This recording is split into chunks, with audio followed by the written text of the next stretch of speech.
জ্বর কবে থেকে কয়দিন?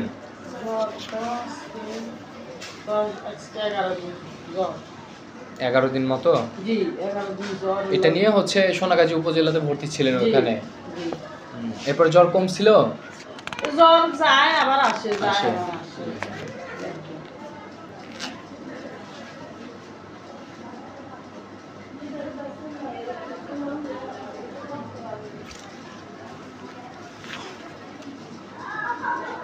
ডাক্তার হচ্ছে সোহেলি শারমিনকে দেখাইছিলেন না এর আগে?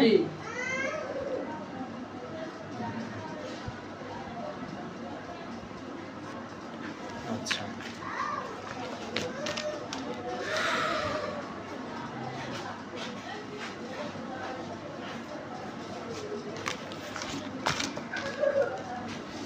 বাচ্চার হাতটা দেখি।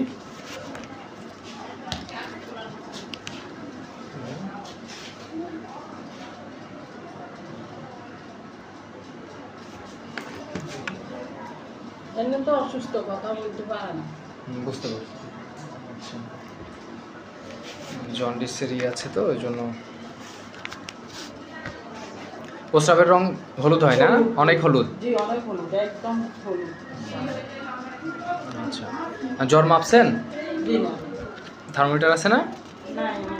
এটা থার্মোমিটার একটু নিয়ে নেন একটা, যেহেতু জ্বর আছে তো একটু পরপর মনিটরিং করতে হবে জ্বরটা। হ্যাঁ, থার্মোমিটার নিয়ে নেন। আর হচ্ছে খাবার খাচ্ছে, মুখে খাচ্ছে না, খাবার খাইতে চায় না? আচ্ছা, স্যালাইন পাইছে? স্যালাইন কালকে পাইছি। আচ্ছা,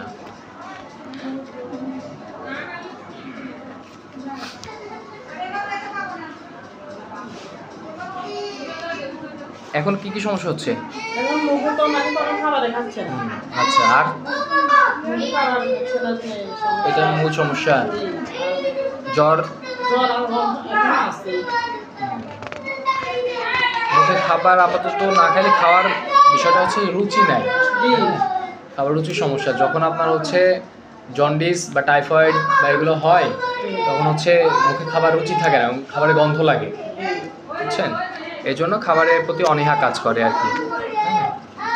এখন আপাতত চেষ্টা করবেন হালকা নরম খাবার দেওয়ার, একটু স্বাদযুক্ত খাবার দেবেন, ফলের রস বা স্যুপ এগুলো টাইপের একটু খাবার দেওয়ার চেষ্টা করুন, নরম খাবার যেগুলো আর কি। ঠিক আছে? আর পাশাপাশি স্যালাইন তো চলছে। আচ্ছা, আবার দিবে, আজকে দিবে। এটা কালকে ছিল হয়তো, কালকে শেষ হয়ে গেছে। বয়স কত বাচ্চার? 9 বছর। ওজন? দাঁড়াইতে পারে বাচ্চা? দাঁড়াইতে পারে? ওখানে একটু দাঁড় করাই দেন।